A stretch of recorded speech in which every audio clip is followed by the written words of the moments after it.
உள்ள எத்தனையோ சாட்சிகளுக்கு முன்னால நான் நின்னேன். இப்ப உங்க மனசாட்சி முன்னாடி தான் நிக்கிறேன். நான் செஞ்சது சரியா தப்பான்னு நீங்க தான் சொல்லணும். இத்தனை உயிர்களை எடுக்கிற உரிமை யார் சார் உங்களுக்கு கொடுத்தது? மனுஷன் கண்மூடித்தனமா நம்புறது ரெண்டே பேர்.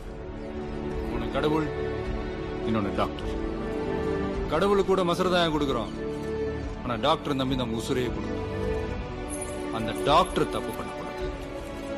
தப்பு பண்றவங்க டாக்டரா இருக்கக்கூடாது. எல்லா துறையிலும் தான் தப்பு நடக்குது. ஆனா மருத்துவத்துல நடக்கிறதுக்கு பேரு தப்பு இல்லை, நம்பிக்கை துரோகம். துரோகத்துக்கு மன்னிப்பே கிடையாது. சார், மெடிக்கல் சிஸ்டம் பிசினஸா மாறினதுக்கு நீங்க யாரு தப்புன்னு சொல்றீங்க? அரசு மருத்துவமனைகள் ஒழுங்கா நடக்காம போனதுக்கு யாரெல்லாம் காரணமோ அவங்களாதான் முக்கிய குற்றவாளிகள். 7% ஜிஎஸ்டி வாங்குற சிங்கப்பூர் மக்களுக்கு மருத்துவத்தை இலவசமா தர்றப்போ 28% ஜிஎஸ்டி வாங்குற நம்ம அரசாங்கத்தால ஏன் மருத்துவத்தை இலவசமா தர முடியல? மெடிசனுக்கு 12%. பல தாய்மார்களோட தாலி இருக்கிற சாராயத்துக்கு ஜிஎஸ்டி கிடையாது. நம்ம நாட்டோட நம்பர் 1 அரசு மருத்துவமனையில ஆக்சிஜன் சிலிண்டர் இல்ல. என்னடா காரணம் கேட்டா 2 வருஷமா அதை சப்ளை பண்றதுக்கு பணம் பாக்கி. எப்படி? இன்னொரு கவர்மெண்ட் ஹாஸ்பிட்டல் டயாலிசிஸ் பண்றப்போ கரண்ட் கட் ஆயிடுச்சு. 4 பேர் செத்தே போயிட்டாங்க.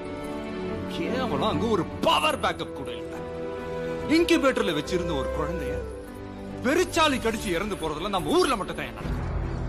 ஜனங்க நோயை பார்த்து பயப்படுறத விட கவர்மெண்ட் ஹாஸ்பிட்டல்ஸ் பார்த்து பயப்படுறாங்க. அந்த பயம் தான் பிரைவேட் ஹாஸ்பிட்டல்ஸோட இன்வெஸ்ட்மெண்ட். சார், கொலையை நியாயப்படுத்த பாக்குறீங்களா? நான் செஞ்சது கொலையிலே அவன் சொன்னான். செல்லரிச்சு போன மெடிக்கல் சிஸ்டத்தோட கிளீனிங் ப்ராசஸ். பூங்குடின்ற ஒரு சின்ன பொண்ண பணத்துக்காக கொண்டுட்டாங்க. மாதிரி இன்னும் எத்தனையோ மரணங்கள் வெளியே தெரியாம இன்னும் நடந்துகிட்டு தான் இருக்கு. முறையான மருத்துவ வசதி கிடைக்காம தினம் தினம் தங்களுக்கு நெருக்கமானவங்களை எழுந்துட்டு தவிக்கிற ஒவ்வொரு சாதாரண மனுஷனுக்குள்ளே இருக்கிற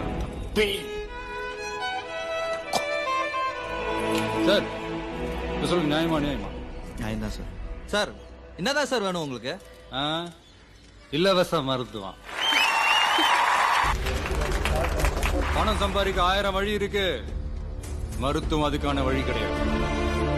இந்த துறையில இருக்கிற கடைசி வியாபாரிய துரத்தி அடிக்கிற வரைக்கும் என் போராட்டம் தொடர்ந்து. அப்பா அம்மாவை மெடிக்கல் எரர்னால கொண்டுட்டாங்க. அதனால நீங்க இதை செஞ்சுட்டு இருக்கீங்க. சோ இந்த பர்சனல் ரிவெஞ்ச் எடுத்துக்கலாமா?